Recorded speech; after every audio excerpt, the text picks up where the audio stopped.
کہ جو بیت الشجرہ کے موقع پہ حضور کے ہاتھ پہ بیعت کرتے ہیں، انہوں نے اس چیز کا لحاظ نہ کیا کہ جو کچھ ہے وہ ہمیں دو ورنہ تیرے بچے کو نہیں چھوڑیں گے. تو ماں بچے سے مخاطب ہو کے کہتی ہے، ابھی بچہ پیدا ہوا ہے اور ماں سے پہلا دودھ پی رہے، کہ بیٹے اگر میرے پاس کچھ ہوتا، وہ قیمتی سے قیمتی چیز بھی ہوتی، تیری جان کے لیے قربان کرتی، لیکن اس وقت میرے پاس کچھ ہے نہیں. تو ایک شکی آگے بڑھا اور بچے کو ایک ٹانگ سے پکڑ کے کھینچ کے دیوار کے ساتھ پٹک کے مارا، جس سے دماغ کا بھیجا نکل گیا. کیا کیا زیادتیاں نہیں کی. 700 صحابہ حرہ کے واقعہ میں شہید کیے یزید نے، اور 10,000 تابعین شہید کیے. مسجد نبوی میں ممبر رسول کے ساتھ گھوڑے باندھے، اور وہ ممبر رسول اور مصلی رسول کے قریب لیڈ کرتے رہے. حضرت سید عبد المسیب فرماتے ہیں، میں نابینا تھا اور حضور کے روضہ انور کے پاس بیٹھا تھا، اور یزید کے سپاہی آتے، جو بھی مسجد میں نظر آتا پکڑ کے لے جاتے، مجھے نابینا سمجھ کے چھوڑ دیتے، لیکن میں پریشان تھا کہ ظہر کا وقت ہوگا، عصر کا وقت ہوگا، مغرب عشاء کا وقت ہوگا، نہ اذان، نہ اقامت، نہ جماعت، تو کیسے مجھے پتہ چلے گا کہ نماز کا وقت ہو گیا، اور کیسی میری نمازوں کا کیا بنے گا. میں اس فکر میں بیٹھا تھا. لم ازل اسمع الاذان والاقامت من قبل رسول اللہ صلی اللہ علیہ وآلہ وسلم. فرماتے جب بھی پھر نماز کا وقت آیا، گنبد خضرا سے اذان کی بھی آواز آئی، اقامت کی بھی آواز. 3 دن تک مسجد نبوی کے اندر گھوڑے بندے رہے اور مدینہ کی حرمت پامال کی. مدینہ کے گھروں کے اندر یہ بدکماش داخل ہوئے، اور جو بدکاریاں انہوں نے کی، کلیجہ منہ کو آتا ہے. 1002 شیزائیں ان بدکاروں کی بدکاریوں کی وجہ سے کواری حالت کے اندر حاملہ ہو. 3 دن تک مدینے کا حرم انہوں نے پامال کیا، اور پھر مکہ المکرمہ میں کعبہ اللہ پر گولے برسائے اور کعبہ کا غلاف جل گیا. وہ تو یزید مر گیا، اور حضرت عبداللہ ابن زبیر رضی اللہ تعالیٰ عنہ نے اپنی خلافت کا اعلان کیا. یزید کے یہ کرتوت تھے، ادھر اہل مدینہ کو ستایا، ادھر اہل مکہ کو ستایا، اور رسول اللہ صلی اللہ علیہ وسلم کے خانوادے کی بے حرمتی اور توہین کی. نہ صرف انہیں قتل کیا گیا، ان کی لاشوں پہ گھوڑے دوڑائے. ابن سعد اور شمر جو ہے وہ خیموں میں داخل ہوا اور مخدرات اسلام چادریں چھیننے کی کوشش کی. حضرت زینب سلام اللہ علیہ نے مخاطب ہو کے کہا، ہمارے چہرے کے رکھوالے چلے گئے ہیں، ظالم تو خیال نہیں کرتا ہم رسول اللہ کی بیٹیاں ہیں. حضرت شہربانو، حضرت زین العابدین اور حضرت زینب سلام اللہ علیہ، ان تینوں کو ایک اونٹ پہ باندھا گیا، اور باقی اونٹوں پہ باقی سادات کو، حضور کی شہزادیوں کو باندھا گیا، رسیوں میں جکڑا گیا، اور اونٹوں پہ باندھ کر کے کوفے کی جانب آگے آگے شہیدوں کے سر چل رہے ہیں، اور پیچھے یہ قافلہ چل رہا ہے. اور جب یہ قافلہ وہاں سے گزرا جہاں لاشیں پڑی تھی، امام زین العابدین 14 سال کے تھے اور بیمار تھے، اور ان کا حوصلہ نہ ہوا، وہاں غشی ان کے اوپر آنے لگی. اور وہ منظر ابن کثیر نے، باقی لوگوں سب نے لکھا ہے کہ پھر جب ان کی یہ حالت ہوئی تو پھر سیدہ زینب سلام اللہ علیہ، جنہوں نے ابھی تک بڑے حوصلے کے ساتھ ساری مشکلات کا مقابلہ کیا تھا، اب ان کے بندن ٹوٹ گئے اور آنکھوں سے آنسو بہنے لگے. اور سیدہ زینب تھے امام حسین رضی اللہ تعالیٰ عنہ کی لاش پہ کھڑے ہو کے، اور وہ روندی ہوئی لاش، ٹوٹی ہوئی ہڈیاں، اور وہ بڑا بدن، کٹا ہوا سر نیزے کی نوک پہ، اور لاش یہ پڑی ہے. تو حضرت سیدہ زینب نے مدینے کی طرف منہ کر کے جو ہے وہ حضور سے فریاد کی، یا محمد آہو، یا محمد آہو، حاذا حسین بالآراء مزمر بالدماء، یا محمد آہو بناتوں کا سبایا. رسول اللہ، اے پیارے آقا، یا جد آہو، اے ہمارے نانا محترم، یہ دیکھیے آپ کا حسین پڑا ہوا ہے. بدن سے کپڑے اتار لیے گئے، خاک ہوائیں اڑا رہی ہیں، اور اس کے اوپر چادر جو ہے وہ مٹی کی پڑ گئی ہے. حضور آپ کی اولاد کاٹ دی گئی، اور پھر کہا بناتوں کا سبایا. حضور دیکھیے آپ کی بیٹیوں کے ہاتھ باندھ دیے گئے ہیں، اونٹوں پہ کس دیا گیا ہے، سرے شہیدہ آگے آگے چل رہے ہیں، اور حضرت سیدنا امام حسین کا آگے آگے سر ہے. راستے کے اندر ایک جگہ آئی، رات گزری اور ان کو اتارا گیا. رات کا موقع تھا، ایک خاتون آئی اور اس نے کوئی کھانا پیش کیا ان کو، اور کہا کہ میں کسی زمانے میں حضرت سیدہ فاطمہ تو زہرا کی نوکری کیا کرتی تھی، ان کی لونڈی تھی، ان کی قمیص تھی، اور آج مجھے پتا چلا کہ آپ لوگ گزر رہے ہیں، تو میں نے کہا کہ میں اپنی مخدومہ کے خاندان کی خدمت کروں. اور پھر اس نے کہا کہ اس وقت سیدہ کی گود میں ایک 6-7 ماہ کی بچی تھی جس کو زینب کہا کرتے تھے. تو سیدہ زینب نے کہا کہ اماں اگر پہچانتی ہو تو وہ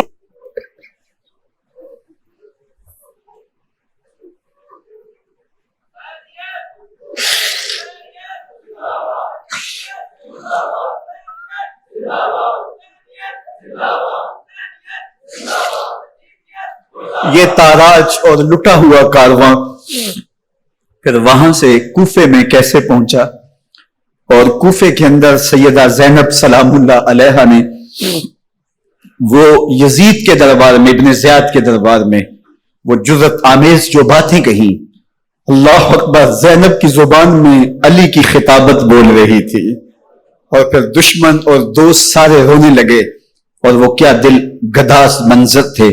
اور پھر یہ سروں کا قافلہ اور سادات کرام کا مشکیں کسی ہوئی ہیں اور اونٹوں پہ باندھے ہوئے، ان کو وہاں سے پھر قادسیہ اور قادسیہ سے پھر دمشق یزید کے دربار میں پہنچایا گیا.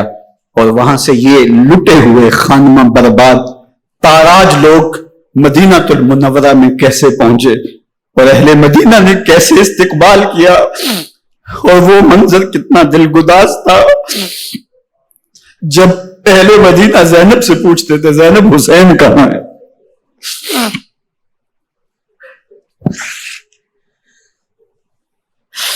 بے مروت بے وفا تیرا بھی کیا افسانہ ہے، جس نے اپنی ہی شمع کو گل کیا تو وہ پروانہ ہے. اپنے پیغمبر کے شہزادوں کو اور اپنے پیغمبر کی شہزادیوں کو جو دکھ اس امت نے دیے، یہ کائنات کی ایک انوکھی داستان ہے. اللہ ہمیں اسوہ شبیری پہ عمل کی توفیق عطا کرے اور ان کے نقوش پاک کی برکتیں دے. اہل بیت کی محبت ہماری روحوں میں جذب کر دے، اور جس عظیمت کے ساتھ، جس حوصلے کے ساتھ انہوں نے دکھوں کو جھیلا، جو دہکتی آگ کے شعلوں پہ سویا وہ حسین، جو جواں بیٹے کی میت پر نہ رویا وہ حسین، جس نے سب کچھ کھو کے کچھ نہ کھویا وہ حسین، مرتبہ اسلام کا جس نے دوبالا کر دیا، خون نے جس کے دو عالم میں اجالا کر دیا، جو کہ سوزے غم کو سانچے میں خوشی کے ڈھال کے مسکرایا موت کی آنکھوں میں آنکھیں ڈال کے. اے حسین ابن علی تم پر سلام، نازش آل نبی تم پر سلام. ذرا میرے ساتھ یہ پڑھ لیجئے، اے حسین ابن علی تم پر سلام، نازش آل نبی تم پر سلام، تم پہ لاکھوں رحمتیں لاکھوں سلام.